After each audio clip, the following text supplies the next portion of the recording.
My name is DiFranco, and we're going to play you a tune called Both Hands, but I want to introduce my friends here first. This is Todd Sycophus, and this is Allison Miller, and that's us.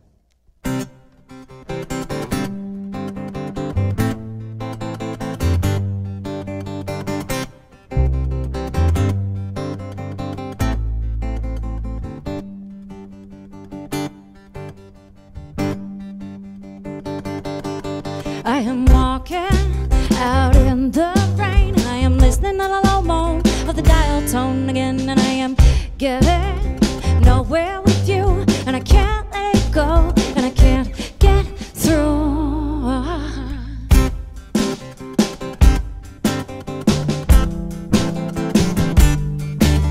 And the old woman behind the pink curtains and the closed door on the first floor, she's listening through the air shaft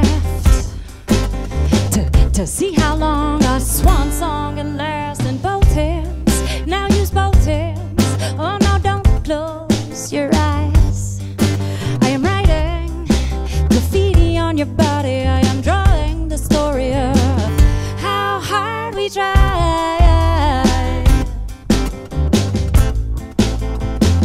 How hard we try.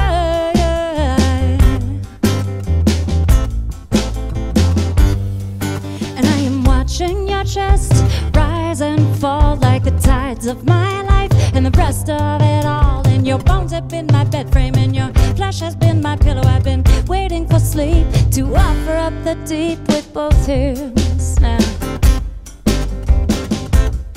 Oh, with both hands, yeah.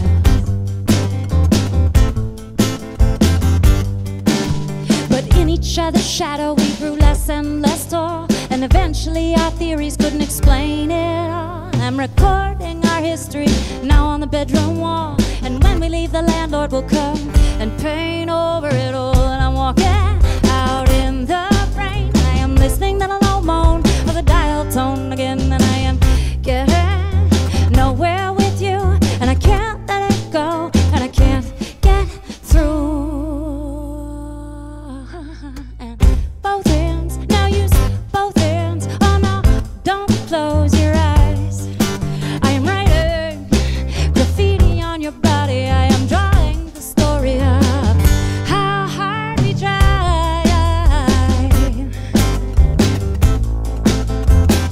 How hard we try.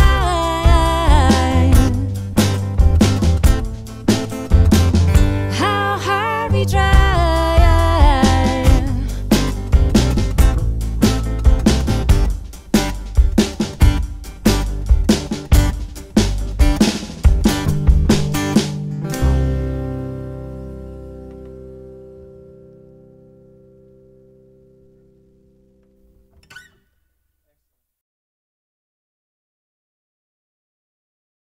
Let's see, I thought maybe we'd play a new song, brand new, called Present Infant.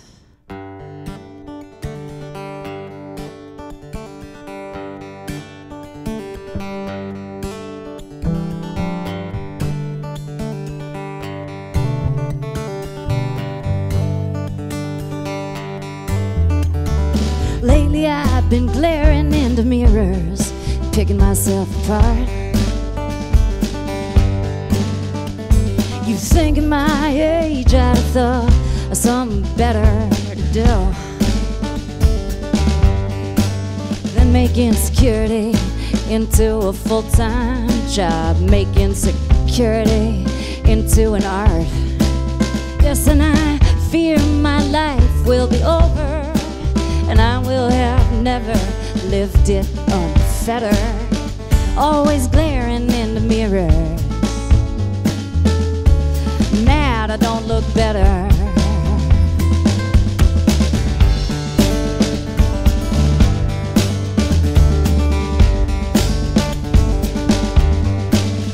But now here's this tiny baby, and they say she looks just like me, and she is smiling at me with that present infant glee. Yes, and I would defend to the ends of the earth, her perfect right to be here.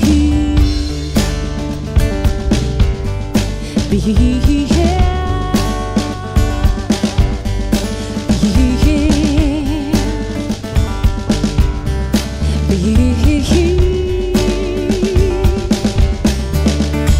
So I'm beginning to see some problems with the ongoing work of my mind, and I've got myself a new mantra. It says, don't forget to have a good time. Don't let the sellers of stuff power enough to rob you of your grace. Love is all over the place. There's nothing wrong with your face. Love is all over the place. There's nothing wrong with your face.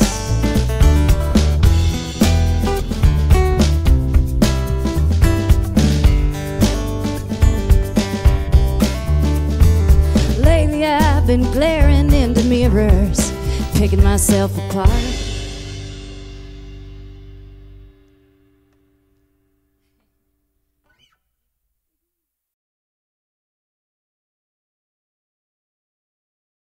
This song's called You Had Time.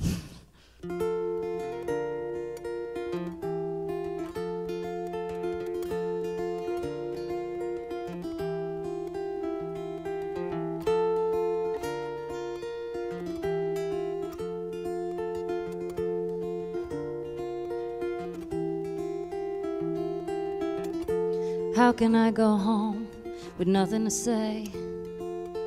I know you're going to look at me that way and say, what did you do out there? What did you decide? You said you needed time and you had time.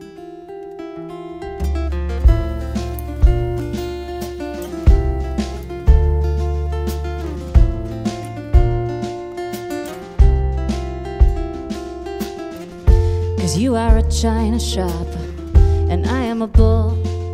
You are really good food and I am full. I guess everything is timing. I guess everything's been said. So I am coming home with an empty head.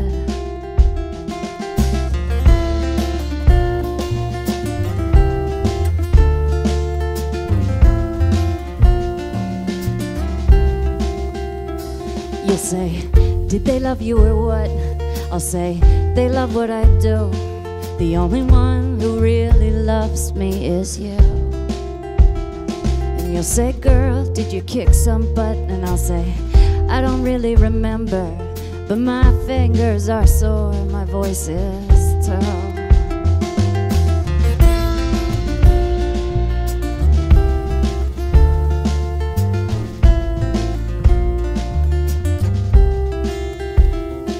You'll say it's really good to see you. You'll say I missed you horribly. You'll say, let me carry that, give that to me.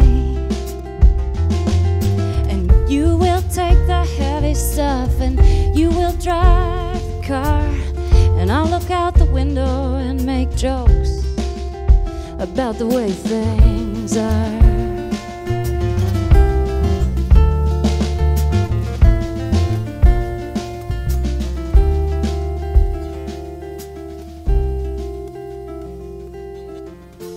How can I go home with nothing to say?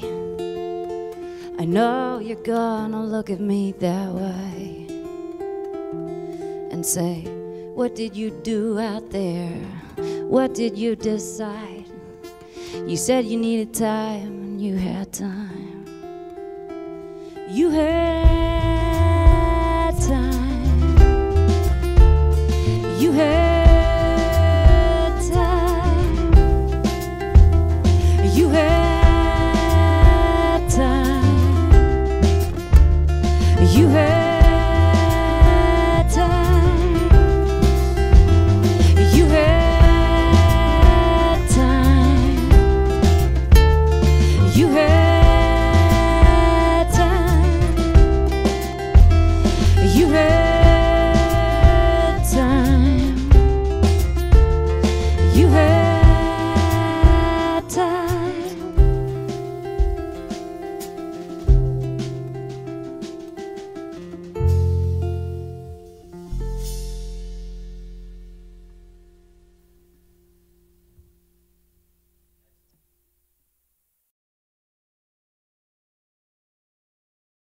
This song's called Shameless. So there.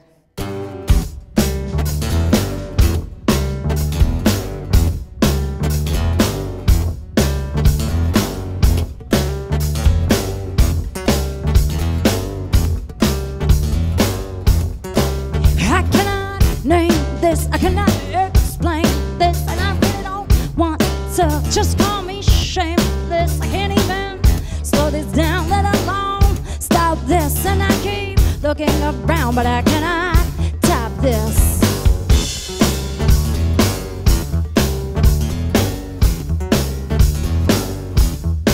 If I had any sense, I guess I'd fear this. I guess I'd keep it down so no one would hear this. I guess I'd shut my mouth and rethink a minute, but I can't shut it now, 'cause there's something in it.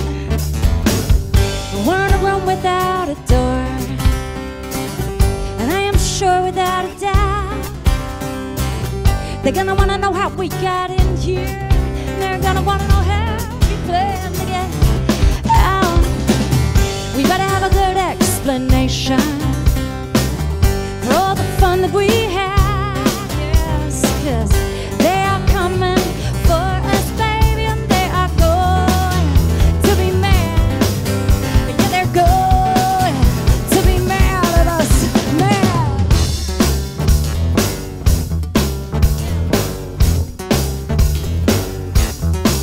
This is my skeleton, this is the skin it's in, that is according to light and gravity. I'll take off my disguise, the mask you met me in, 'cause I got something for you to see. Just give me your skeleton, give me the skin it's in, yeah baby, this is you according to me. And I never avert my eyes, I never compromise, so never mind the poetry. We're in a room without a door, and I am sure without a doubt they're gonna wanna know how we got in here, and they're gonna wanna know how we plan to get out. We better have a good explanation for all the fun that we had, yes, they are coming for us, baby, and they are going to be mad. Yeah, they're going to be mad at us, mad.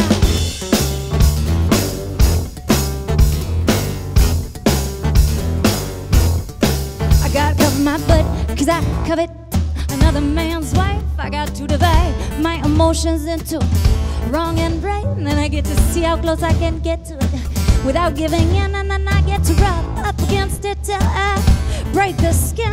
I get to rub up against it till I break the skin. They're gonna be mad at us, they're gonna be mad at me and you. They're gonna be mad at us, and all the things we wanna do. They're gonna be mad at us, they're gonna be mad at me and you. They're gonna be mad, mad, oh yeah.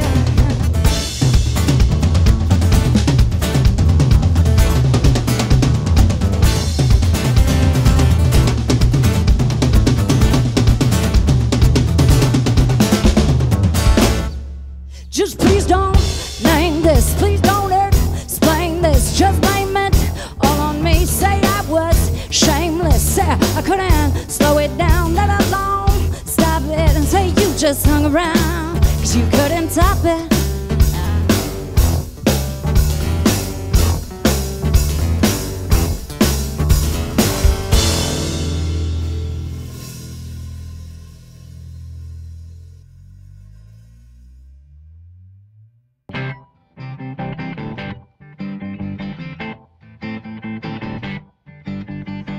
Hi, I'm Jessica from Spinner, and we are here with DiFranco, who just wrapped an amazing performance here for in the studio. You've just released your career compilation, Canon. How intense was it for you to go back through your entire catalog? Because it's brutal. It's pretty massive. It was brutal. Yeah. I mean, it was hard to choose, you know, just because there's so many songs, and then it was just, for me, really traumatic to just listen to old incarnations of me and all those records. We re-recorded about 5 songs, you know, just to have something new and different on the compilation. And if I had my way, I would have re-recorded them all, you know. Also, in tandem with Canon, you released Verses, which is your first book of poetry and illustrations. Yeah. How, you seem a little... Yeah, no, I was good with the poetry, and then the illustrations. That's what yeah, I was gonna... like, yeah. No, okay, well. I was gonna ask how vulnerable you felt, just because, I mean, you're known to be a musician and a great lyricist first. Was it difficult for you? Yeah, that's definitely where I'm hanging my insecurity on that one, because you know, you gotta have some place to hang that very big hat. Yeah, putting in paintings and drawings, you know, it's just something I've always done, and you know, we thought it would be cool to sort of break up the words with some images and just, you know, have some color going on. But it's, yeah, it is a very vulnerable thing for me. Do you remember the first song that you ever learned to play on the guitar? I had a Beatles complete songbook, you know, when I was a kid. So, you know, I started playing guitar when I was 9, 10, and I played a lot of Beatles songs. I used to, one of my hits back when I would perform at that age was Yesterday. Oh. I was not the man I used to be. You can picture this little girl. And last summer you were given the Woman of Courage Award by the National Organization for Women. And you were the first ever musician to be honored with that. How does it feel to be this feminist icon? Well, I mean, it feels great. I cried my way through that. What about female sexuality is so threatening, do you think? Well, I mean, women owning their own sexuality, I suppose, is threatening because it's a big commodity, you know, within patriarchy. And I think also birth. I just had a kid, and that's another big revelation of mine, you know, the power of creation, you know, procreation is, of course, in women's hands. And on your last album, Reprieve, the title track, you sort of allude, the most radical thing that you can do is split your body in two. Yeah. Was that foreshadowing you? Yeah, I mean, I find that a lot with my writing, you know, and my life, that the writing often precedes the, I used to think it was kind of spooky. Now I understand it, I mean, to me it seems like an indication that our intelligence is so much deeper than our thoughts. You know, I had already met the father of my kid, and, you know, I think inside of myself I knew where I was going with it, although it wasn't in my mind. And how did you decide on the name PETA? PETA? Yeah. Well, when I was pregnant, we went to an art show at the Albright Knox Gallery, and the Modern Art Gallery in Buffalo, and we saw a show of a sculptor named PETA Coyne, and both me and my partner really dug her work. We both just sort of took note. PETA, that's a cool name. Never heard that before, you know. And I'm, of course, being sort of part of the Unique Name Society, I thought I'd pass on that particular torture of nobody can say it, nobody can spell it. You know, fun, fun, fun. Throughout your career, this 18 years now, you've been very brazen and bravely. So is there anything that you will not put forth for the public's taking? It's just absolutely non-negotiable? When I look back on my records, which I've just had to do, one thing that I probably have, the only thing that I've probably intentionally kind of left out is my family. There's a lot to be written there, but the few things about my family that have leaked into my songs, you know, it just makes it harder, you know, for me to be with my family, you know, and I think they didn't really sign up to be exposed like that. I did. As I was preparing for the interview, I realized that that's one thing. The only thing that I really knew about your family was your father's passing a couple of years ago. Yeah, it was a pretty unhappy family, and I think in that sense I probably have stuff to give other people who have had those types of experiences, just in terms of, you know, whatever, that feeling less alone thing that music is so good for. But it's a difficult one, you know. I mean, so I sort of I try to think of them when I'm writing too. Well, thank you very much for being here. It was really great. And Ani DiFranco, you can pick up Canon and Verses, her book of poetry and illustrations now.